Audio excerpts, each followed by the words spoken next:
protocols for the reopening of schools following the president's announcement that schools, should be reopened starting June 15. Well, among the protocols are that all day students in boarding schools would become boarders and that classes will be held. Dining hall will be held in batches.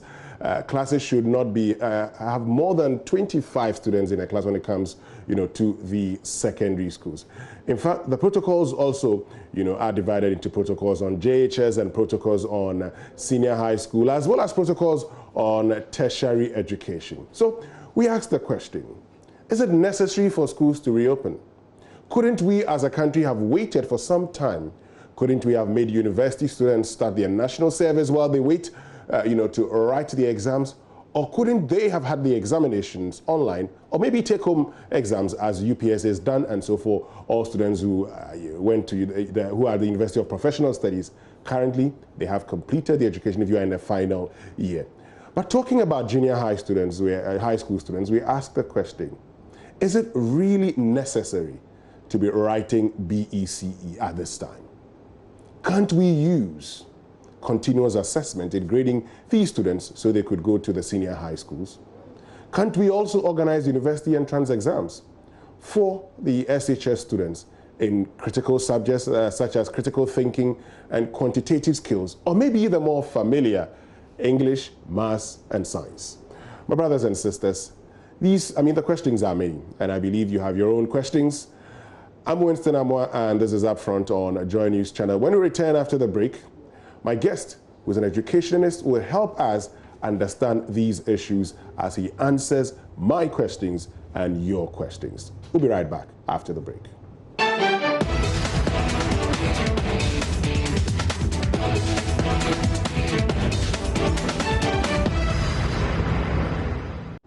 All right, so welcome back from that short break, and thank you very much for staying with us. This is Upfront on JoyNews channel with me, Winston Amwa.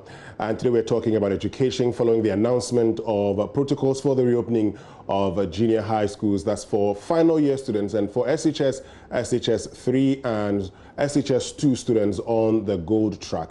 For university or for tertiary institutions also, the final year students are supposed to return to campus starting on the 15th of June. So we want to be finding out, is it really necessary? Couldn't we have, probably settled for online examination when it comes to the university students? I've been joined this evening by Professor George K.T. Oduro, who is former Pro-Vice Chancellor of the University of Cape Coast and currently the Dean of the School of Educational Development and Outreach. He'll be helping us answer all these questions as he shares his views on these issues as well.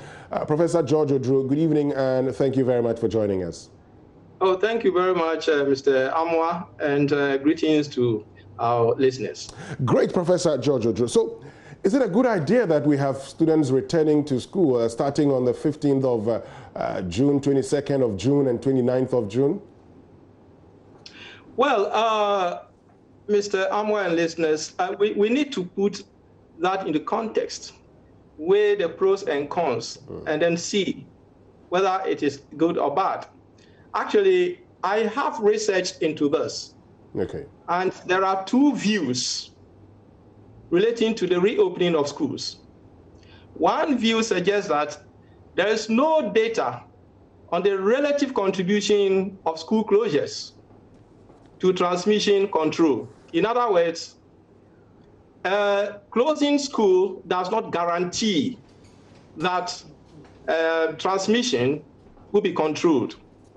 And they use data from the acute respiratory syndrome coronavirus SARS-CoV-2 outbreak in mainland China, Hong Kong, and Singapore. And these suggest that school closures did not contribute to the control of the pandemic. So based on this, some people are of the opinion that schools should reopen. And then recent modeling studies carried out by a team of researchers also suggest that school closures alone would prevent only between 2 and 4% of deaths, which much less than other social distancing interventions. And so if we consider this, and then also look at the fact that the pandemic has come to stay with us, then the big question that comes out is, So must we not leave? Must students not study? Must examinations not be conducted? And from these questions, then the obvious answer will be yes, schools must be reopened.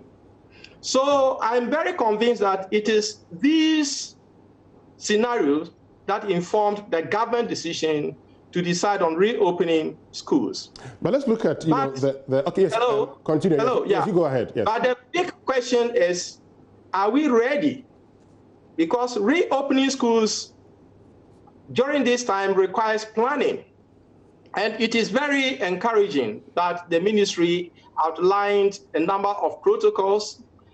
But the big question is, are these protocols, have we put in measures that will control and ensure that these protocols are observed? Are we really prepared in terms of implementation? Are we implementing them timely within the time frame that schools are to reopen? Are we ready for that? Are teachers really oriented to cope with the situation? Have we put up perhaps testing centers to ensure that those who come in do not come in with some of the disease and then contaminate the others? We know Senegal, for instance, reopened schools, but within very few weeks, they have to close that again. So these are questions that come up. Exactly. Samuel, so these are items that, Yeah, so these questions that come up, let's start answering the questions, Professor Odro, because you've asked a question whether we are ready, you've asked whether we are prepared, to put in place all these measures that you think is going to work. You've also talked about the Senegal example. Is that not the more reason why we should have been treading cautiously under the circumstance? Because at least we have evidence of school being reopened and having to be closed down. Yeah, it all boils down to the fundamental question: are we prepared? The ministry has outlined protocols. These are ideas, and it's too early for us to determine whether these ideas are going to be put into implementation upfront. It is very early for us. But you see, the world over, we know that examinations are very crucial in terms of selecting or certifying students as they move from one level to the other. So we cannot do away with exams. But if you look at schools globally, there have been 3 key models, choices. One of them is cancellation of standardized examinations. Sure. Norway, for instance, has cancelled all written examinations for final year students. The consequences of this cancellation, analysis is that it wouldn't be large enough because standardized examinations count for only 20% of the final grade exams, while course participation counts for 80% in Norway. So in their context, one will argue that if exams are cancelled, then there wouldn't be any much adverse effect. In the United States, we all know that the SAT examination is what is used in university admission processes. Sure. And it's administered in person at schools. The May 2, 2020 SAT has been cancelled, and the June 6 test is being reviewed. And because of this, many universities in the US are adjusting their admissions criteria to make such tests optional. The other model that is being considered is postponing examinations. And of course, Ghana, as a member of West Africa, we are all aware that the West Africa Senior School Certificate exam, WASSCE, has been cancelled. So it normally would have come in May, June. If we look at the Caribbean Examination Council, which covers 16 countries and territories in the West Indies, has also been postponed. Okay. It would have been written, yeah. In Ireland, discussions are currently underway as to whether they should postpone their living certificate examinations. Okay. Then in India, exams to enter higher education have been postponed. Yes, but in Ghana, the situation is that... I'm coming to that point. Sure. I'm coming there. Now, the third option is examinations continue to take place in a modified format. And this can be seen in places like the United Kingdom, where online examinations have become the key. Now, in fact, sixth-year medical school students have just taken their examination. Sure. Yeah. Then in Germany, secondary school leaving examinations will take place under strict hygiene and distance regulations, depending on the specific state exams have taken it or not. So I think that it is the Germany model is what, I may be wrong, but if we look at our context, we'll put it under the Germany model, because we're saying that, yes, WASSCE will be taken, but it will be a Ghana-based WASSCE. Exactly. And students are to get to school. But my concern is, if we take practicals, for instance, for the exams, normally I think it takes 30 weeks. Now it is less than the original one. One would say that, yes, we are in difficult times, and so we have to adopt difficult approaches to this. Obviously, practicals, examinations that require practicals will suffer. Okay. And so it raises the question as to the quality of students who will be entering the universities. Do you think it will affect the quality of students who will be entering the university? The universities, in terms of those who will be offering practical-based courses. Well, because yes, so I'm asking whether the quality of those who will be, writing practical-based questions would be affected. Would it be affected? Yeah, definitely. If one requires 3 weeks to undertake practicals, and then within this context, because of the emergency or contingency nature, the period has to be reduced, then the inputs that will help that person to give an output that will meet the benchmark standard would not be as the normal one. So it stands to compromise the quality. Now, it is within this context that one may be arguing that we could use continuous assessment, teacher-made assessment. Is that something you support? Yeah, it is something, all other things being equal, it is something I will support. Why? But it raises questions. Okay. The questions that it raises is that, you see, if you look at the UK, they use teacher assessment, continuous-based assessment, as the basis, because teachers have been trained properly in test assessment, item test, item writing, and all those things. So there is some sort of standardized. But if you take our context, and if you take a school such as one of these rural-based schools, and then compare it to one in the urban-based schools, where teacher adequacy is not comparable, where they do not subjects, teachers are not equally distributed, you will find that the continuous assessment results of pupil A may be different from the continuous assessment report of pupil B in a different school. So using continuous assessment as basis of admitting people to school will raise questions. Okay. Because we don't have any standardized mode of determining what goes into that. So let me get to you, since you say you support the usage of continuous assessment. Why, all other things being equal. All other things being equal, why would you support using continuous assessment? Yeah, if teachers have been trained properly in test item writing, and the scoring, there has been, let me say, the Ghana Education Service has come out with a standard which will reduce the differences between the scores awarded by one teacher in one particular school and another teacher in another particular school.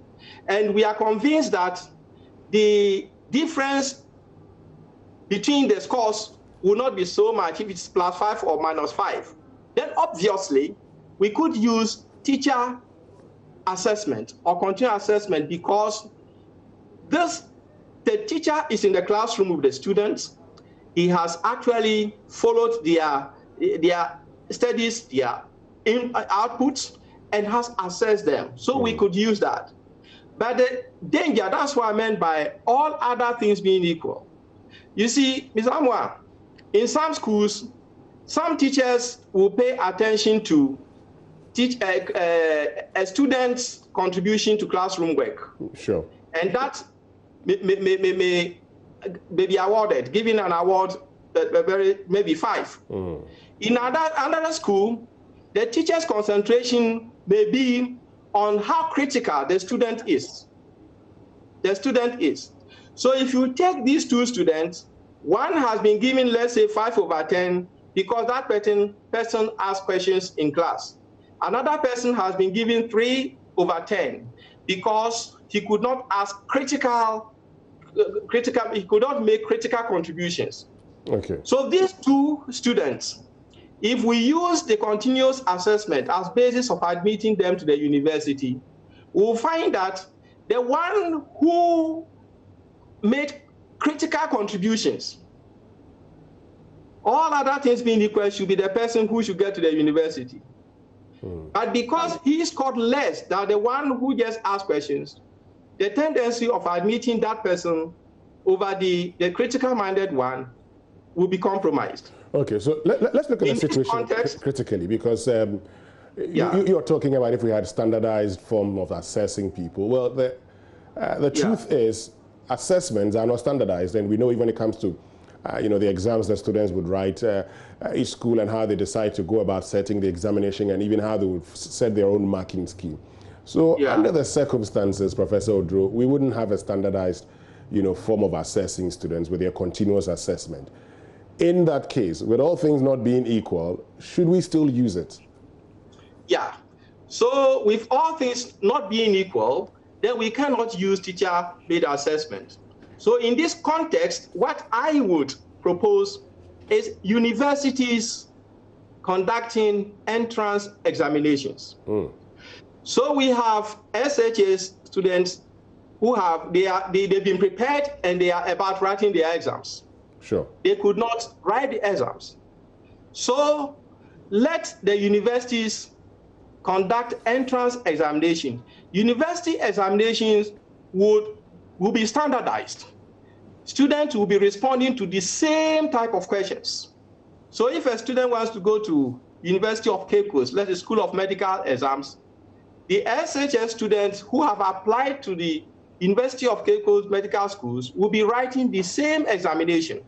Okay. So that provides us some sort of equity in terms of setting the admission criteria. Okay. So, and I think that we should be thinking about that.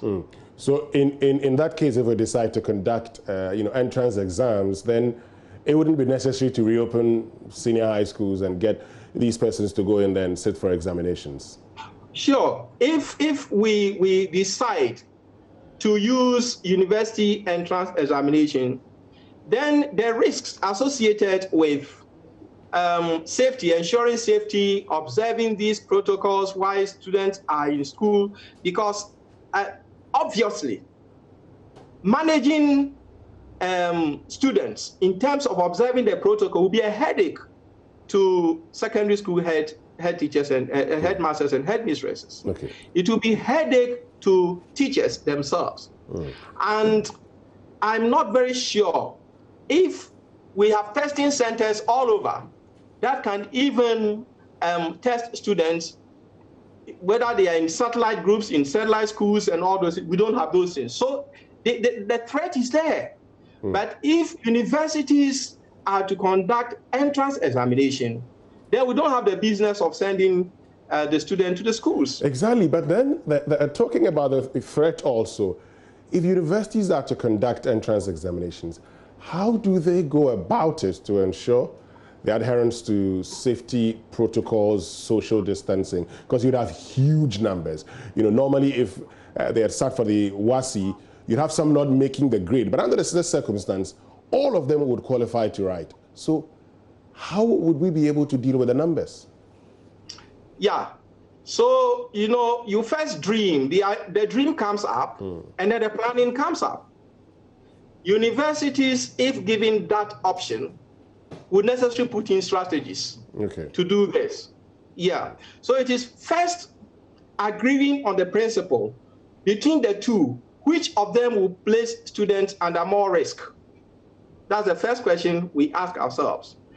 If, in terms of standardization, we can have universities doing that, universities will come out with protocols that will ensure that the examinations are conducted in bits. For instance, there could be a time schedule for the various departments. If you take applicants to the University of Cape Coast, they are so much. But if you disaggregate them according to departments, there will be few. So if examinations are conducted by departments, well-planned time schedule for that, that could reduce the number of people, the students, who will be taking the same exam. But I'm sure that if this approach is adopted, the universities have ways of managing this. Okay. Alternatively, you see, alternatively, if the current model where students are to operate within 25 and then others, and then write the examination, if the protocols that have been outlined, and I said it is too early to say whether those protocols could be observed or not.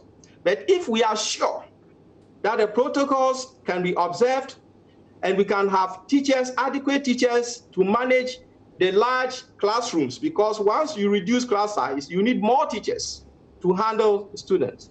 If those things can be assured, and if we are sure that we have made provisions to make sure that teachers are tested, students are tested, so that nobody infects the others, if those things are provided, then why not?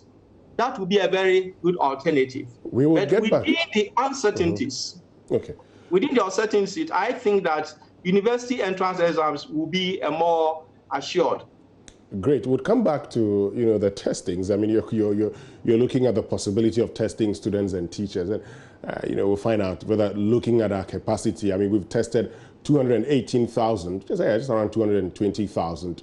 I mean, how feasible is it that we'll be able to test the almost 100,000 teachers in many of our institutions? We're looking at in excess of 270,000 teachers.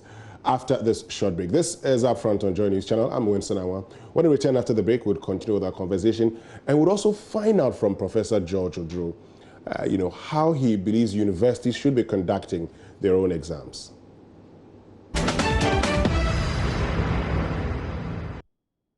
All right, so welcome back from that short break, and thank you very much for staying with us. This is Upfront. I'm Winston Awa, and today we're looking at the protocols announced by the Education Minister Matthew Poku Prempeh on the reopening of junior high schools, where we're told that only Form 3 should be back in school preparing for their BEC exams. And then with senior high schools, we're looking at Form 3s and Form 2's gold track, getting back to the schools to prepare for WASI.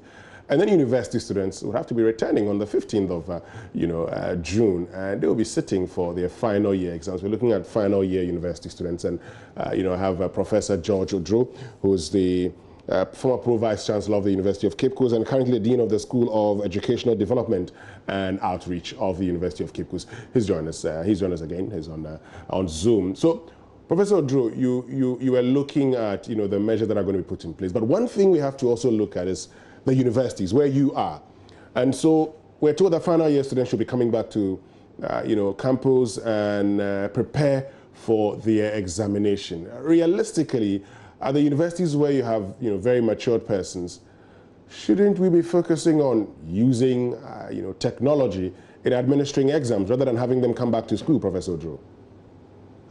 Well, technology, yes.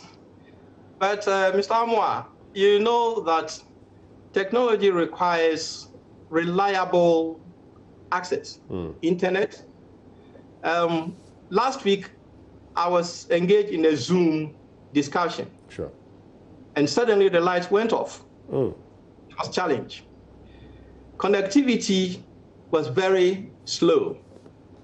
In some geographical locations, it is very difficult to work access the network within a required time frame.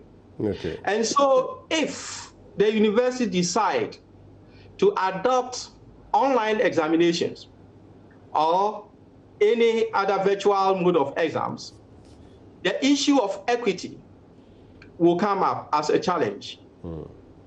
It will come out as a challenge. And so that is why, much as I really go for online exams or virtual examinations, because of the element of equity, where some students will be disadvantaged, where others will have advantage over the other, then the alternative, the best approach, is to use local on-campus facilities following the protocols outlined by the Ministry of Education and those outlined by the universities themselves, taking into consideration their context, and then bring in final year students to write the examination. No. And Mr. Amoye, your question? Yes, go ahead. Just go ahead. And I have every hope and conviction that each of the universities, if the focus is on only the final year students, these are mature people, and who will not be posing the challenges that one will be encountering at the junior high school, or the challenges that headmasters and head will be encountering at the senior high school level. These are matured people who understand the protocol and so would be easily managed. Okay. And so if facilities on campus are properly managed to the extent that the examination centers provide social distancing protocol as it is, where the masks will be observed, where sanitation issues will be observed, and all those patients there, then the best thing for me is the decision that has been taken that final year students should come on campus and then prepare for their examination. But let's look at it from this point. So a lot of the universities actually practice an in, out, out, out policy. Okay. So you're looking at, final years. Let's say they are the only ones coming in, and so they have a chance to come in. But the other challenge is that with the in policy, so let's say all final years get to campus, and they're supposed to take the places of first years at the traditional halls of residence. Clearly, these persons would have the issue of social distancing. If they were to stay in their own, hostels, and you are the University of Cape Coast, where, we call diaspora, many people, find themselves packed in rooms. How is it going to be possible beyond, the lecture theaters where you have a lot of people, you could actually space them and all of that? When it comes to accommodation, doesn't that create a problem? Well, obviously, these are challenges. I wouldn't call them problem. I'll call them challenges. And I'm not speaking on behalf of the University of Cape Coast, but I am very confident that management of the university have the strategic plans to accommodate these people. It is true that the in-out-out policy makes it, it will be just a question of replacing first years with final years. And so the issue of crowdness will come in. But I'm very sure that if we take any hall and there's proper planning by the universities, there's proper planning, this spacing issue will be addressed. Of course, with those living in the diaspora, that might be a little challenging. And so the big question will still come, how do we ensure that even if those who are on campus are able to secure themselves in terms of observing the protocol, and the university provides the necessary facilities, how would we ensure that those in the diaspora outside the classroom would also protect themselves to avoid, contracting the disease? These are issues which I believe that the universities would be addressing. Seriously, it's a challenge, but I strongly believe that the universities strategically we'll be looking at these things. So if we have these challenges on our hands, I mean, you've talked about countries where, you know, they've postponed writing of exams, some have cancelled them. Couldn't we have done same, looking at all the challenges that are facing us? Yeah, we could, but Mr. Amwa, it goes back to the earlier question I posed. If the disease has come to stay with us, then for how long would we postpone university examination for final years?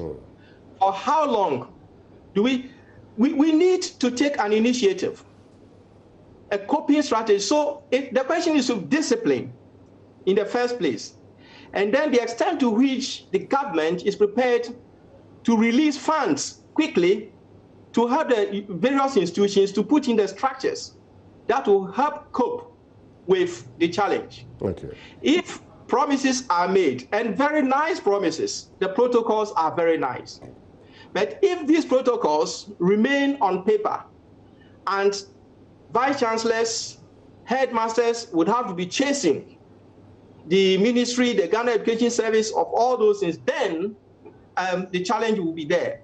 But if the plans are followed through timely, then I am very sure that there will be some challenges, obviously, but gradually those challenges will be resolved. And that is why I still think that final years coming in to write the examination, that is a very good initiative. How about the UPSA approach, for instance? So the University of Professional Studies in Accra, what they did was to do a take-home exam.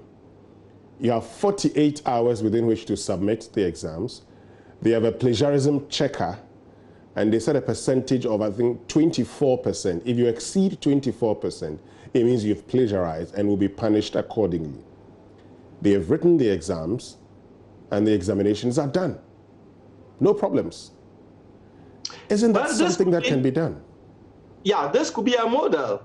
But you know, somewhere universities, every university has its own strategy.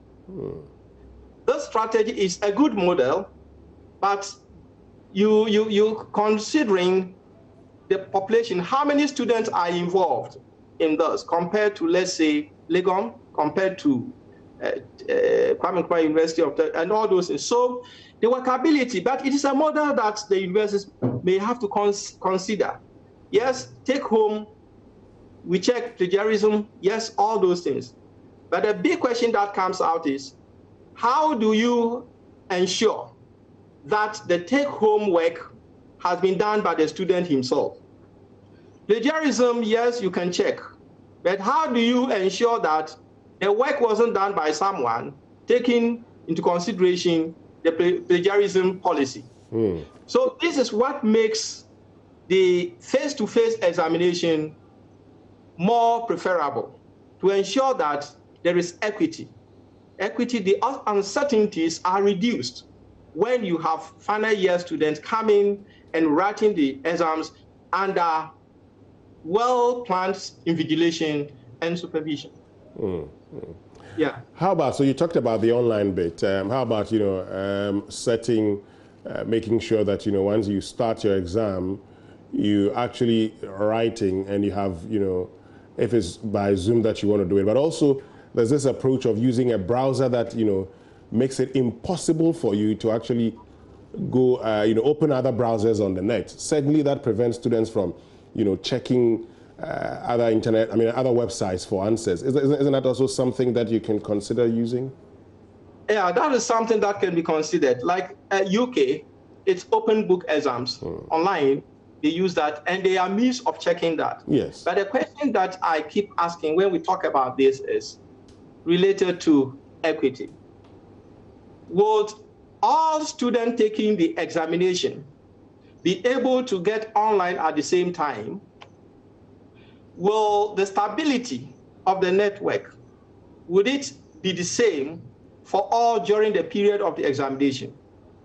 You see, these are the challenging issues. So for me, any form of examination that would disadvantage any student, even if it is one student, then we should be cautious, because that disadvantaging one student can cause that student, and its rippling effect can be dangerous to the wider society. Okay. And that is why, in spite of the challenges associated with final years coming into residence to write the examinations, I think that it assures us of a more equitable approach to examining students. Okay. Let me get your view on another issue. I mean, one of the suggestions that have actually come up, the fact that maybe universities should be, considering allowing these students to go on national service. So you know that every student will go on national service, whether you passed or not, you're going to serve. So why don't you allow the students to go on national service or do that negotiation? And then, by next year when they're expected to finish their national service, all things being equal, you'd have had, a vaccine, or maybe we'll be reaching herd immunity, and then they come back and write the exams. And so they'll be writing the exams around a period that will be relatively safer than it is now. Well, this has implications. It's a national policy issue. But I think it is an alternative that can be arranged. The Ministry of Education could consider that in conjunction with the universities. And if it is agreed that, yes, instead of they finishing and going to do their national service, why don't they start their national service? So at the end of the day, when we know that we have put in facilities on, by God's grace, the COVID pandemic has ceased, then they come back and write it. It's a very good alternative that could be explored by the universities and the Ministry of Education. But Mr. Amwa, whatever approach we adopt, we must make sure that no student is disadvantaged. That is very critical. Okay. In whatever model we adopt. Let's look at it. I mean, let's get to you then. I mean, yes, you are a dean of the School of Educational Development and Outreach. You have to go back to school now. You're happy going back? You feel you're safe going back to school? You know what, Mr. Amwa, there's one thing that has actually been of interest to me. Before COVID, I used network, or I used social media, and I communicated. I hold meetings using other forms of, how do we call it, network. Okay. But Zooming has become very key, and I have developed so much interest in Zooming to the extent that, our lectures are now conducted in Zooming. Yes. And so going back to the lecture theater face-to-face, for me, I think that even if COVID goes away and students are on campus, we should be making use of this online form of lecturing. Okay. So your question as to whether I'm prepared for it, I'm interested in. Yes, I'm interested, but then we should still use Zooming. Okay. It's only when it comes to examination that, for purposes of equity, I would want that the face-to-face. But talking about purposes of equity, when you use Zooming, Professor Odro, does it really advantage everybody? Aren't some persons at a disadvantage when it comes to Zooming, based on the same issues you raised, connectivity issues? Yeah, it is true. When your students are very large and they are placed, the geographical placing is very wide, then of course, you would not want to use Zooming because it will disadvantage people. But fortunately, my students are very few. Okay. And they are located in places where the Zooming is very easy for them. And so I think that when I talk about using Zooming, I'm looking at it contextually. Those who think Zooming will be good for them and would not disadvantage their students, that is fine for them. After all, we are now in the technology age. And in universities, we must all try to learn that those of us who weren't used to it, COVID has taught a lesson that we should. And this reminds me about our distance education programs. Across the country, people used to frown over distance programs and all those things, thinking that those who do distance, they are not qualified and all those things. But COVID has taught us that if distance programs are planned well, using virtual mode of teaching, it will help us. And so we should start looking at these things as we go forward. In the immediate levels, it will be challenging, but I strongly believe that ultimately we'll get there because others are doing it in other countries. Talking about ultimately and talking about getting there, before we went for the break, you were talking about the need for testing and all of that. Now, if we look at all teachers in the country, there are over 200,000. Now, the country has tested about 220,000 people since we started testing in March. 3 months. Realistically, that call for testing, Professor George Oduro, is it something we can do? One, should we do it before we allow teachers and students to get into schools?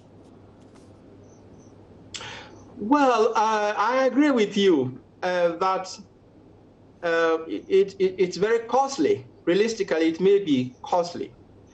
But my question has been that have we really costed it to find out the real cost of teachers contracting the pandemic, the effect on it on students?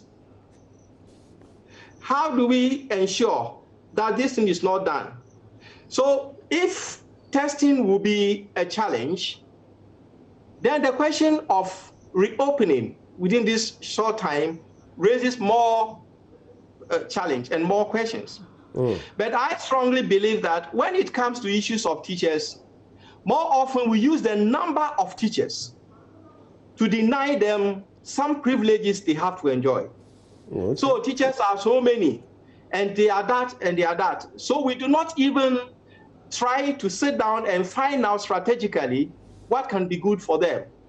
I think that if we really value the life of teachers, just as we value the life of students, then there could be a committee to sit down and find out how possible this testing could be done.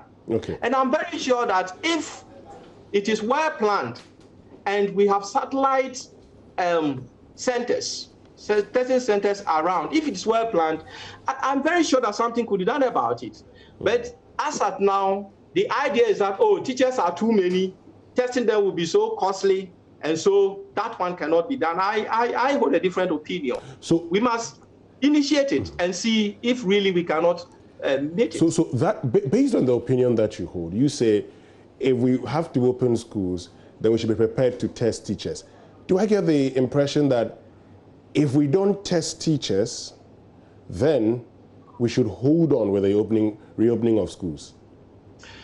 Well, that is not the point I'm trying to make. But the point I'm trying to make is that if we reopen schools and we expect teachers to manage students so that they reduce the possibility of being infected by this pandemic, and teachers themselves are not tested, then we are putting our students and teachers themselves into more danger.